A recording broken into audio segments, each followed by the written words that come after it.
ये धमाके इतने जोरदार थे कि रात के वक्त में ही दिन जैसा उजाला दिखा और आसपास के इलाकों में तकरीबन 2.5 रिक्टर स्केल का भूकंप महसूस किया गया। और बड़ी बात यह, इससे पहले भी इसी तरीके का बड़ा हमला इजराइल की तरफ से सीरिया को टारगेट करते हुए किया गया था और ये हमले भी इसी तरह के उन हथियार डिपो को टारगेट करते हुए किए गए, जिसके बाद आखिर कैसे ये धमाके हो रहे हैं।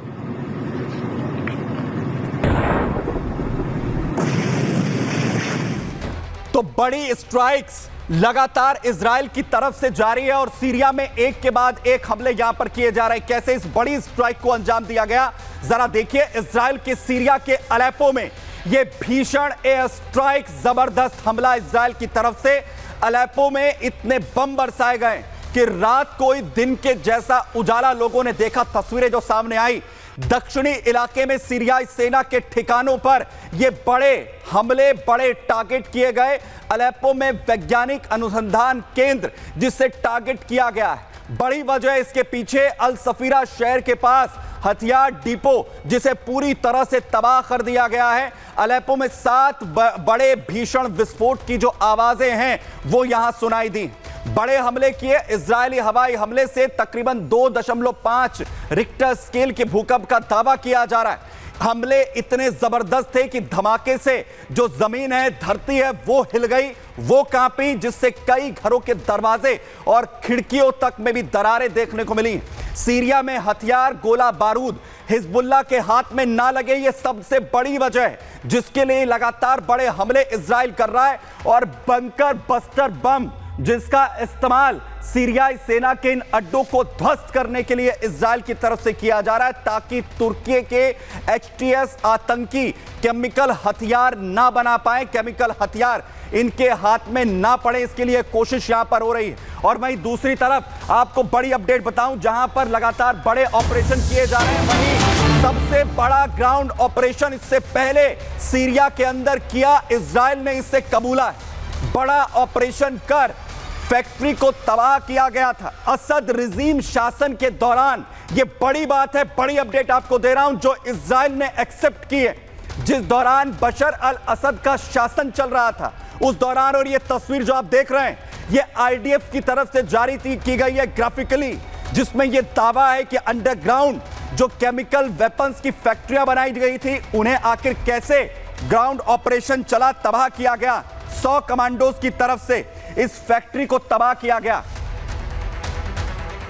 वहीं दूसरी तरफ ग्राफिकली आपने देखा, वहीं दूसरी तरफ 100 से ज्यादा कमांडोज मैदान में थे जो सीरिया के अंदर असद शासन के दौरान घुसे और जाकर उन फैक्ट्री को पूरी तरह से तबाह कर दिया गया। कैसे इस पूरे ऑपरेशन को अंजाम दिया गया, उसका पूरा फुटेज जारी किया गया है।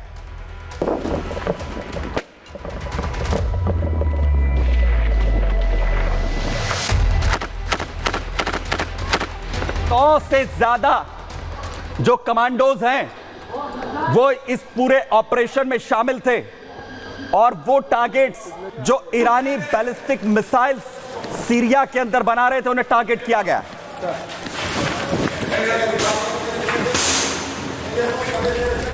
और इस बड़े ऑपरेशन को अंजाम दिया गया मेनी वेज ऑपरेशन, जिसे 100 से ज्यादा कमांडोज कैसे असद शासन के दौरान अंदर जाकर एग्जीक्यूट करते हैं।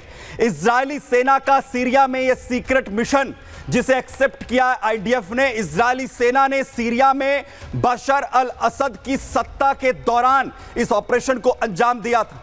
120 इजरायली कमांडोज ने सीरिया में जमकर तबाही मचाई थी, बड़े हमले किए। ईरान की मदद से सीरिया में जमीन के नीचे यह फैक्ट्री चल रही थी, मिसाइल फैक्ट्री को पूरी तरह से तबाह कर दिया गया, बर्बाद कर दिया गया था। बड़ा ऑपरेशन चलाकर सीक्रेट मिशन 8 सितंबर 2024 को दरअसल अंजाम दिया गया था। खूंखार शॉलडॉग यूनिट आईडीएफ की महज 3 घंटे के ऑपरेशन के दौरान इस पूरी ऑपरेशन को अंजाम दिया। सीरिया में 200 किलोमीटर अंदर तक आईडीएफ के कमांडोज उस दौरान घुसे थे। सीक्रेट मिशन को ऑपरेशन मेनीवेज नाम दिया गया। ईरान की मिसाइल फैक्ट्री सीरिया के मस्यफ इलाके में थी, जहां पर जमीन के 70 से 130 मीटर नीचे कई परतों में इस फैक्ट्री को बनाया गया था, जहां ईरान की घातक मिसाइलों का निर्माण किया जाता था, फिर इन्हें हिजबुल्ला और असद की सेना को दे दिया जाता था, जिसका इस्तेमाल वो लगातार इजराइल के खिलाफ यहां पर करते थे। तो बड़े ऑपरेशन सीरिया के अंदर आखिर कैसे सितंबर से लेकर आज तक की तारीख में इजराइल चला रहा है, जरा देखिए।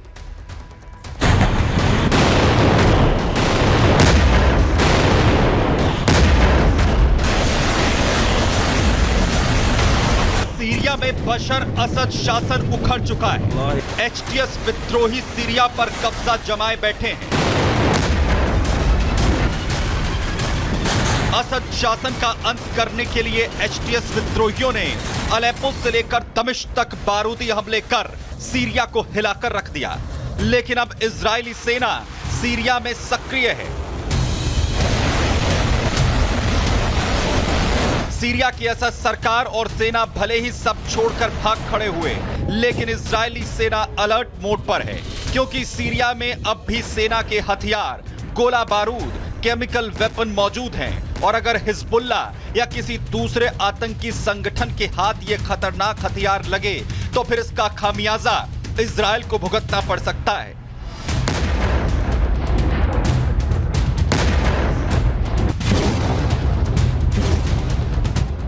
सीरिया के अलेप्पो में इजरायली फौज ने हवाई हमले कर जमीन हिला दी। एयर स्ट्राइक से भूकंप तक आ गया, क्योंकि इजरायली एयरफोर्स ने जहां बमबारी की, वहां सीरियाई सेना के हथियार तबाह किए गए। वैज्ञानिक अनुसंधान केंद्र उड़ा दिया गया। असद शासन के दौरान भी इजराइल ने कैसे ईरान और सीरिया को हिलाया, उस सीक्रेट ऑपरेशन का खुलासा भी इजरायली फौज ने कर दिया है। सीरिया में 200 किलोमीटर घुसकर 120 इजरायली कमांडोज ने पहाड़ के नीचे तबाही मचाई थी। सीरिया के एयर डिफेंस भी फेल हो गए थे। ईरानी मिसाइल फैक्ट्री बर्बाद कर दी गई थी। यानी इजराइल, सीरिया में असद शासन, ईरान या हिजबुल्ला का कोई नामो निशान बाकी न रहे, इसके लिए इजराइल बारूदी तबाही मचाकर सब कुछ नष्ट कर रहा है। Bureau report, Republic Bharat.